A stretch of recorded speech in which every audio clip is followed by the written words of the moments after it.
എല്ലാവർക്കും നമസ്കാരം. ഇന്ന് നമുക്കൊരു സ്പെഷ്യൽ കറി ഉണ്ടാക്കിയാലോ? അത് ചോറിനൊപ്പം ആയാലും ചപ്പാത്തി ആയാലും ദോശ അപ്പം എന്തായാലും അതിനൊപ്പം കഴിക്കാൻ പറ്റിയ ഒരു കറിയാണ്. അധികം ആരും ഇതുകൊണ്ട് അങ്ങനെ കറി ഉണ്ടാക്കാറില്ല. വേറെ എന്താണ് ഉണ്ടാക്കാറ്? എങ്ങനെയാണ് ഉണ്ടാക്കുന്നതെന്ന് നോക്കാം. അതായത് ഇത് ചുരയ്ക്ക, നമ്മുടെ നാട്ടിൽ ഇത് ചുരയ്ക്ക, അതായത് ബോട്ടിൽ ഗാർഡ് എന്ന് പറയുന്ന സംഭവമാണിത്. അതിലേക്കായി ഞാനതെടുത്തിട്ട് അത് ഇങ്ങനെ കുറച്ച് മുറിച്ചെടുത്ത്, ഇതിൻ്റെ അരി മുറ്റാത്തതാണെങ്കിൽ നമുക്ക് അരിയോട് കൂടി തന്നെ ചെയ്യാം. അതിൻ്റെ പുറന്തൊലി മാത്രം കളഞ്ഞാൽ മതി. ഇതിൽ കുറച്ച് അരി മുറ്റിയതുള്ളതുകൊണ്ട് ഞാൻ അരി കുറേയൊക്കെ ഇളക്കി കളഞ്ഞു. കുറച്ചതി വെച്ചിട്ടുണ്ടായിരുന്നു. എന്നിട്ട് ഞാൻ ഇതുപോലെ കുറച്ച് വലിയ പീസുകളാക്കി മുറിച്ചെടുത്തു. എന്നിട്ട് കുറച്ച് ചെറിയ ഉള്ളി, ഒരു പിടിയോളം ചെറിയ ഉള്ളി, ഒരു തക്കാളി അരിഞ്ഞത്, പിന്നെ ഞാൻ ഇതിലേക്ക് എരിവിന് 2 പച്ചമുളകും കൂടെ ഇട്ടു. ബാക്കി നമുക്ക് വേറെ മസാല ചേർക്കാം.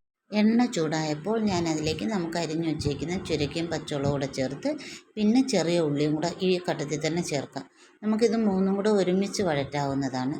ഞാൻ ഇത് ഒന്ന് ഇളക്കിയിട്ട് ഞാൻ ചെറിയ ഉള്ളിയും കൂടെ അങ്ങ് ചേർത്തു. ചെറിയ ഉള്ളിയും കൂടെ ചേർത്തിട്ട് നന്നായിട്ട് ഒന്ന് ഇളക്കി ചേർക്കാം. ആ എണ്ണ എല്ലാ ഭാഗങ്ങളിലും എത്താൻ പാകത്തിനൊന്ന് ഇളക്കി ചേർത്തിട്ട് നമുക്കിതിലേക്ക് കുറച്ച് ഉപ്പിട്ട് കൊടുക്കാം. കുറച്ച് ഉപ്പും കൂടെ ഇട്ടിട്ട് നമുക്കിത് ഇളക്കാം. നന്നായിട്ട് ഇളക്കി ചേർക്കുക. കാരണം ഇതിൽ വെള്ളമൊന്നും വേണ്ടാതെ തന്നെ ഇതിൽ ജലത്തിൻ്റെ അംശം ഇളകി വരുന്നതാണ്.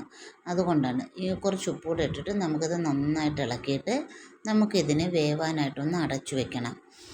കാരണം ഒരു 2-3 മിനിറ്റോളം ഇത് ഒന്നിരുന്ന് അതിൻ്റെ നീരൊന്ന് ഇറങ്ങി അതൊന്ന് ആവിയിലൊന്ന് മയപ്പെട്ട് വരണം. ആ സമയത്തേക്ക് അടച്ചു വയ്ക്കാം. ഒരു 3 മിനിറ്റ് കഴിയുമ്പോൾ നമുക്കിതിനെ എടുത്ത് അടപ്പ് തുറന്ന് നോക്കുമ്പോൾ ഒന്ന് മയമായി വന്നിട്ടുണ്ടാവും. വാടാൻ തുടങ്ങിയ ഘട്ടം എത്തിയിട്ടുണ്ടാവും. അപ്പോൾ നമുക്ക് നന്നായിട്ടൊന്ന് ഇളക്കി ചേർത്തിട്ട് നമ്മൾ അരിഞ്ഞു വെച്ചിരിക്കുന്ന തക്കാളി അതിലേക്ക് ചേർത്ത് കൊടുക്കാം. തക്കാളിയും കൂടെ ചേർത്ത് നന്നായിട്ട് ഇളക്കി ചേർത്തിട്ട് നമുക്കിതിനെ വീണ്ടും ഒന്ന് അടച്ചു വയ്ക്കണം. തക്കാളിയുടെ നീരും വരുന്ന നീരും എല്ലാം കൂടെയൊക്കെ ചേർന്നിട്ട് ഇതൊന്ന് വേവാൻ തുടങ്ങണ്ട. ഇത്രയും വെള്ളം ഇത് തനിയെ ഊറി വരുന്നതാണ്. ഇങ്ങനെ വരുമ്പോൾ നമുക്കൊന്ന് ഇളക്കിയിട്ട് വീണ്ടും ഒന്ന് അടച്ചു വയ്ക്കാം.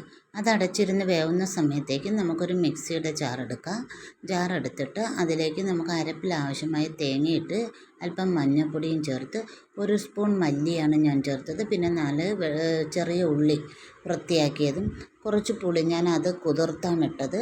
അതിൽ എരിവിനാവശ്യമായ വറ്റൽമുളകും ഞാൻ കുതിർത്താണ് ഇട്ടത്, പെട്ടെന്ന് അരഞ്ഞ് കിട്ടാനായിട്ട്. മുളകും മല്ലിയും സെപ്പറേറ്റ് ഇല്ല എങ്കിൽ ഇത് രണ്ടും പൊടി ചേർത്താലും മതി. എന്നിട്ട് നമുക്ക് ആ വേവാൻ വെച്ചതിൻ്റെ അടപ്പ് തുറന്ന് നോക്കിയിട്ട് ഒന്നുകൂടെ നന്നായിട്ട് ഇളക്കി കൊടുത്തിട്ട് നമ്മൾ അരച്ചു വെച്ചിരിക്കുന്ന അരപ്പ് അതിലേക്ക് ചേർത്ത് കൊടുക്കാം.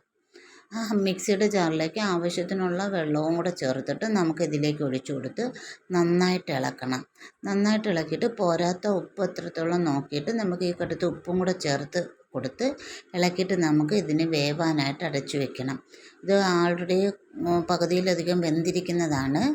എന്നാൽ ഇനി അരപ്പുമായിട്ട് മിക്സായി ബാക്കി കൂടെ ഒന്ന് നല്ല ടേസ്റ്റി ആകാൻ വേണ്ടിയിട്ട് നമുക്കിതിനെ ഒന്ന് അടച്ചു വെക്കണം. ഇനി പെട്ടെന്നായി ഒരു 2-3 മിനിറ്റിനകം കറി ഒന്ന് തിളച്ചൊന്ന് ചെറുതായി കുറുകി വരുന്ന സമയമേ എടുക്കത്തുള്ളൂ. നമുക്കിനി ഇതങ്ങ് അടച്ചു വെച്ച് കുറച്ച് കഴിയുമ്പോൾ ഇടയ്ക്കിടയ്ക്ക് ഒന്ന് എടുത്ത് ഇളക്കി കൊടുക്കണം. എന്നിട്ട് നമ്മൾ ഇടയ്ക്ക് അടപ്പ് തുറന്ന് നോക്കുമ്പോൾ ഇതുപോലെ കുറുകി വരുന്ന പരുവാവും. നല്ല തിള വരുമ്പോൾ അല്പം ഉലുവാപ്പൊടിയും കൂടെ ചേർത്ത് കൊടുത്ത് നന്നായിട്ട് ഇളക്കിയിട്ട് ഇനി നമുക്ക് അടപ്പ് അടയ്ക്കുമ്പോൾ കംപ്ലീറ്റ് അടച്ചു വെക്കേണ്ട, കുറച്ച് തുറക്കുന്ന പരുവത്തിൽ അടച്ചു വയ്ക്കുക. ഇതേപോലെ കുറച്ച് തുറന്നിരിക്കുന്ന രീതിയിൽ അടച്ചു വയ്ക്കുമ്പോൾ ആ തേങ്ങയുടെ നിന്നൊക്കെ എണ്ണ തെളിഞ്ഞ് കറി കാണാൻ നല്ല ഭംഗിയായി വരും. അതിനാണ് ഇങ്ങനെ കുറച്ച് തുറന്ന് വെക്കുന്നത്. ഈ പരുവായി നമ്മുടെ കറി വെന്ത് കുറുകി. അപ്പോൾ നമുക്കൊന്ന് ഇളക്കിയിട്ട് ഇതിനെ ഫ്ലെയിം ഓഫാക്കാം. ഇനി ഇതിൽ നമുക്ക് കടുക് താളിക്കുന്ന ഏർപ്പാട് മാത്രമേ ഉണ്ടാവുന്നുള്ളൂ. നല്ല കറി റെഡിയായി ഞാൻ ഫ്ലെയിം ഓഫ് ചെയ്തു.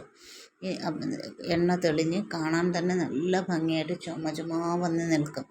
ഇനി നമുക്ക് സാധാരണ പോലെ ഒരല്പം വെളിച്ചെണ്ണയിൽ കടുകും ഒരല്പം ചെറിയ ഉള്ളിയും മുളകും കറിവേപ്പിലയും കൂടെയൊക്കെ മൂപ്പിച്ച് നന്നായിട്ട് വറുത്ത് ഈ കറിയിലേക്ക് ഒഴിച്ചു കൊടുത്താൽ നമ്മുടെ ചുരയ്ക്ക കൊണ്ടുള്ള കറി അതിഗംഭീരമായ കറിയാണ്.